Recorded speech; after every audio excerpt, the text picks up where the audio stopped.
एक लड़का Aryan class 10th में, और वो काफ़ी परेशान मेरे पास आया। क्यों?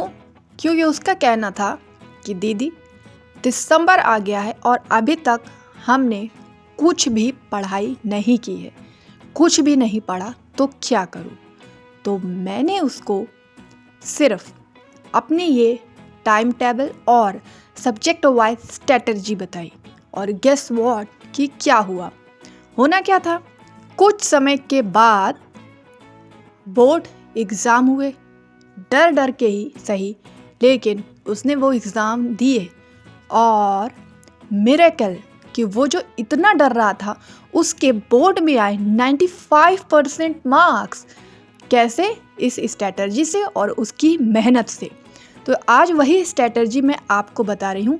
तो अगर अभी तक कुछ भी आपने नहीं पढ़ा है, सो डोंट वरी, आज मैं आपको बेस्ट स्ट्रैटेजी और टाइम टेबल बताने जा रही हूँ, और जिसने भी इसे फॉलो किया उसके 90% अबव मार्क्स पक्के। तो 3 पॉइंट्स होंगे इस स्ट्रैटेजी में। सबसे पहले हम कुछ जनरल 3 टिप्स आपके साथ शेयर करेंगे, उसके बाद सब्जेक्ट वाइज स्ट्रैटेजी बताएंगे और last and most important bonus tips देखेंगे। तो सबसे पहले हम देखेंगे कि ये सब करने से आपका जो सिलेबस है वो कंप्लीट हो जाएगा इन जस्ट 1 मंथ। तो सबसे पहले हम देखने वाले हैं जनरल टिप्स। तो जनरल टिप्स क्या हैं? जनरल टिप्स में 3 टिप्स मैं आपको बता रही हूँ, ध्यान से देखेंगे आप। डोंट फॉलो स्कूल ट्यूशन, यानी आपको स्कूल ट्यूशन पे बिल्कुल भी रिलाई नहीं करना है, खुद से सेल्फ स्टडी ज़रूर करनी है। ये मोस्ट इंपॉर्टेंट है बोर्ड एग्जाम से पहले। डू नॉट प्रिपेयर असाइनमेंट और practical file by your self, यानी असाइनमेंट और प्रैक्टिकल फाइल में खुद नहीं लगे रहना है। किसी से भी करवाइए, दोस्त से करवाइए, रिश्तेदार से करवाइए, किसी से भी करवाइए, बट खुद नहीं लगे रहना है। खुद आपको पढ़ाई करनी है अच्छे से, क्योंकि वही आपके काम आने वाली है, वही आप बोर्ड एग्जाम में देने वाले हैं। और third and most important tips, self study करनी है कम से कम 6 से 7 घंटे। अगर नहीं मन लगता है तो कम से कम 5 से 6 घंटे तब भी पढ़ना, ये बहुत इंपॉर्टेंट है, ज़रूर करें। अब क्या करना है? इजी सब्जेक्ट को कम टाइम और हार्ड सब्जेक्ट को ज़्यादा टाइम देना है। अब हम एक एक करके सब्जेक्ट वाइज स्ट्रैटेजी को डिस्कस करेंगे। तो 1 घंटा आप देंगे हिंदी एंड इंग्लिश को, 2 घंटा देंगे मैथ्स को, 2 घंटा देंगे साइंस को और 2 घंटा देंगे सोशल साइंस को। और ये डेली करना है, इसको ज़रूर फॉलो करें, बहुत फ़ायदा मिलेगा। अब हम एक एक देखते हैं। सबसे पहले हम बात करेंगे मैथ्स की, यानी मोस्ट डिफिकल्ट सब्जेक्ट। डर लगता है? कोई टेंशन नहीं। सबसे पहले एक कॉपी पे आपको सारे फार्मूला प्लस प्रैक्टिस आपको ज़रूर करनी। फार्मूले लिख लीजिए और बार बार उसकी प्रैक्टिस करें। इसके बाद एनसीईआरटी के एग्जाम्पल्स एंड एक्सरसाइज क्वेश्चंस आपको ज़रूर करने हैं। ये मोस्ट इंपॉर्टेंट थिंग है, इसे आप ज़रूर से ज़रूर करें। NCERT is a must for 95 अगर अबव चाहते तो एनसीईआरटी को किसी भी हाल में करें। इसके बाद NCERT plus previous year question. अब सिर्फ एनसीईआरटी से ही काम नहीं चलेगा, प्रीवियस ईयर क्वेश्चन भी साथ में ज़रूर करने हैं। ये मोस्ट इंपॉर्टेंट थिंग्स हैं, इन्हें आप फॉलो करेंगे तो आप देखेंगे कि मैथ्स में आपके 90 से ऊपर ही जाने वाले। अब एनसीईआरटी आप लगाएंगे, अगर आपने ले ली है तो बहुत अच्छा। नहीं, कुछ बच्चे होते हैं ना लास्ट तक लेते नहीं, ऐसा गलती नहीं करना। ले लें तो बहुत अच्छा है, नहीं ली तो फटाफट उससे आप ऑर्डर करें, फटाफट मंगाएं और इसको अच्छे से लगाएं। NCERT is a must for the board exam. और इसके sample papers, previous year question ज़रूर करें। मैथ्स में मोस्ट इंपॉर्टेंट थिंग क्या है? फॉर्मूला आपको अलग शीट में लिखना है और बार बार फॉर्मूले की और क्वेश्चंस की प्रैक्टिस करनी है। अब मैथ्स में 3 चीज़ें इंपॉर्टेंट है, इसे फॉलो कर लेंगे 95% पक्के, जो मैंने अभी आपको बोला था। एक तो एनसीईआरटी मोस्ट इंपॉर्टेंट है, मोस्ट इंपॉर्टेंट है, इसको ध्यान रखना है। प्लस प्रीवियस ईयर क्वेश्चन, इसे भी छोड़ना नहीं है। इसे आप करेंगे तो आपके लिए मैथ्स बहुत ईजी आपको लगेगा, बहुत ही ईजी लगेगा ये क्वेश्चन तो मैंने किए थे, यही आ गए। और सैम्पल पेपर क्वेश्चन जरूर करने, इसका लिंक मैं डिस्क्रिप्शन में दे दूँगी, आप ले सकते हैं वहाँ से। अब हम 30 डे प्लान देखेंगे, यानी एक एक दिन में आपको क्या क्या करना है, कैसे कैसे करना है। तो आपको पता है कि 14 चैप्टर्स हैं। तो 14 चैप्टर्स में डे 1 में आप पॉलिनोमियल्स करेंगे, डे 2 में रियल नंबर्स करेंगे। ध्यान रखना है एक एक दिन में इसको कवर करना है, ज़्यादा हार्ड नहीं है ये। फिर डे 3 और 4 क्वाड्रेटिक इक्वेशन में ले सकते हैं क्योंकि ये थोड़ा बड़ा चैप्टर है, बड़े चैप्टर में आप 2 दिन ले सकते हैं। अब डे 5 आएगा, कोऑर्डिनेट जियोमेट्री करनी है, ध्यान रखना है, इसे भी एक ही दिन में करेंगे। फिर डे 6, 7 2 दिन हम अर्थमेटिक प्रोग्रेशन में ले लेंगे क्योंकि ये भी एक बड़ा चैप्टर है और कुछ स्टूडेंट्स को ये थोड़ा डिफिकल्ट भी लगता है, तो हम इसमें 2 दिन ले लेते हैं। फिर जो सबसे ज़्यादा डिफिकल्ट लगता है ट्रिग्नोमेट्री, एप्लीकेशन ऑफ ट्रिग्नोमेट्री, ये मोस्ट इंपॉर्टेंट है और मोस्ट टफ भी है।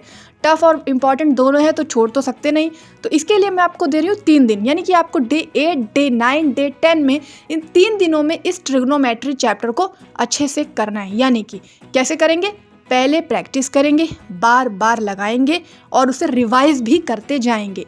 आप डे 11 स्टैटिक्स लेंगे, डे 12 प्रोबेबिलिटी को करेंगे, डे 13 एंड 14 में ट्राइंगल्स को कर लेंगे, डे 15 एंड 16 में सर्कल्स को करेंगे, डे 17 में पेयर ऑफ लाइनर इक्वेशंस को कर लेंगे, डे 18 में एरियाज रिलेटेड टू सर्कल्स, ये चैप्टर आप कंप्लीट करेंगे, और डे 19 एंड 20 में surface areas and volumes, in chapters को करेंगे। तो आप देख रहे हैं कि एक एक दिन में मैंने चैप्टर्स को डिवाइड किया है और इस दिन में आपको चैप्टर करना है। ध्यान रखना है, हम मैथ की बात कर रहे हैं तो इसमें पूरे 1 महीने में हम मैथ को ही लेकर के यहाँ पे चल रहे हैं, और चूंकि ये मोस्ट डिफ़िकल्ट आपको लगता है तो इसको इस तरह से आपको कवर करना है।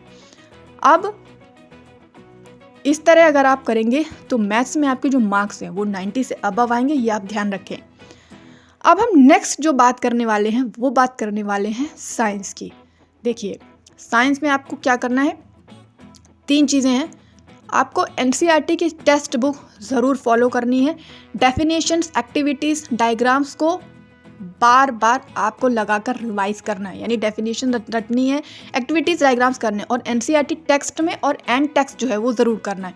फिर 30 डे प्लान हम इसका भी देख लेते हैं चैप्टर वाइज।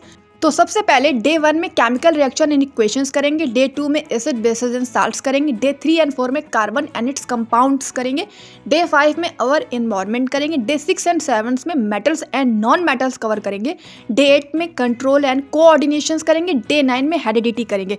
हेरिडिटी का जो चैप्टर है वो हमारे चैनल पर बहुत जल्दी आने वाला है। मैंने पोल किया था, पोल में आप सबने हेरिडिटी को चूज़ किया, तो हेरिडिटी का चैप्टर बहुत ही जल्द हमारे चैनल पर आने वाला है। चाहे तो आप उसे देख सकते हैं, आपको अच्छे से समझ में आएगा। और केमिकल रिएक्शन एंड इक्वेशंस का जो चैप्टर है वो ऑलरेडी हमारे चैनल पर है, 1 शॉट भी है और 2 पार्ट में भी है, आप जैसा भी चाहें उसे देख सकते हैं।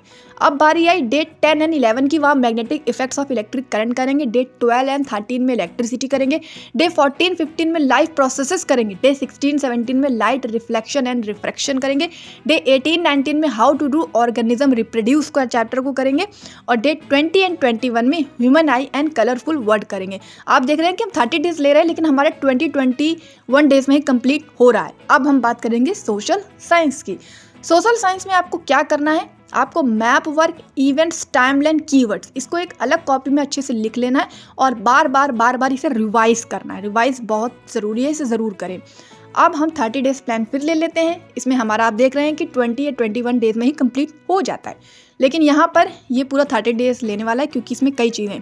1 वीक में आपको हिस्ट्री करनी है, 2nd वीक में आपको जियोग्राफी करनी है, 3rd वीक में आपको इकोनॉमिक्स को करना है, एंड 4th वीक में आपको सिविक्स को करना है। वीक वाइज लेंगे, आपके लिए थोड़ा सरल पड़ेगा, ईजी हो जाएगा आपके लिए।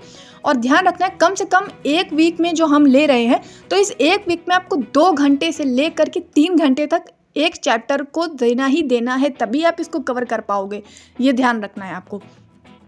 अब हम बात करेंगे इंग्लिश की, मोस्ट इंपॉर्टेंट इंग्लिश भी चलिए हम देख लेते हैं। तो इंग्लिश में आपको क्या करना है, आपको क्या करना होता है, तो ग्रामर एंड राइटिंग स्किल्स और एक लिटरेचर को करना होता है। तो इसको करना कैसे है, जितने भी कैरेक्टर्स के स्केच हैं इन्हें आपको अच्छे से देखना है, फिर स्टोरी थीम और फिर चैप्टर की समरी को अच्छे से ध्यान में रखना है। लेकिन अब इसमें भी हम 30 डेज प्लान लेके चलेंगे और 30 डेज का प्लान लेके चलते हैं तो जल्दी कवर हो भी जाता है। डे 1 एंड 2 में ग्रामर को करेंगे, डे 3, 4 में राइटिंग स्किल्स पे ध्यान देंगे, डे 5 to 10 में प्रोसेस को करेंगे, डे 11 to 16 में पोइट्री को कवर करेंगे, डे 17 to 20 में फुटप्रिंट विदाउट को करेंगे, और डे 21 to 22 में कॉम्प्रीहेंशन को कवर करेंगे। तो इस तरह आप कवर करोगे तो आपके 30 डेज आप लेकर के चलोगे, लेकिन आपका जो ये प्लान है 30 डेज से पहले भी कंप्लीट हो जाएगा। इस तरह आप जो अपना बोर्ड एग्जाम है जिससे आप बहुत डर रहे हो उसे आसानी से कवर कर लोगे। अब बोनस टिप्स में हम देखने वाले हैं, सबसे पहले उन चैप्टर्स को करें जो इजी है और उसको रिवाइज भी कर ले। इसके बाद हार्ड चैप्टर्स को आपको अच्छे से कवर करना है। फिर लास्ट टाइम पे कोई भी ऐसा न्यू चैप्टर आप स्टार्ट नहीं करेंगे जिसको आपने कभी नहीं पढ़ा, यानी अभी साल भर आपने उस चैप्टर को कभी हाथ भी नहीं लगाया, लास्ट टाइम पे आप उसे उठा रहे हैं, ये गलती नहीं करनी है। तो ये 3 बोनस टिप्स है जिसे आप अच्छे से ध्यान रखेंगे। Sample papers previous year question NCERT को जरूर लगाएंगे। इनके लिंक मैंने ऑलरेडी डिस्क्रिप्शन में दे दिए, चाहे तो वहाँ से आप ले भी सकते हैं, खास तौर पर सैम्पल पेपर्स को। अब बची हिंदी और संस्कृत, इसको आप खुद से करें, ज़्यादा अच्छा है। फिर भी समझ में नहीं आता तो आप कमेंट कर सकते हैं, नेक्स्ट वीडियो हम इसी पर बना देंगे आपकी स्ट्रैटेजी वाइज। अगर वीडियो पसंद आए तो वीडियो को लाइक और शेयर करें, चैनल पर नए तो सब्सक्राइब कर लें।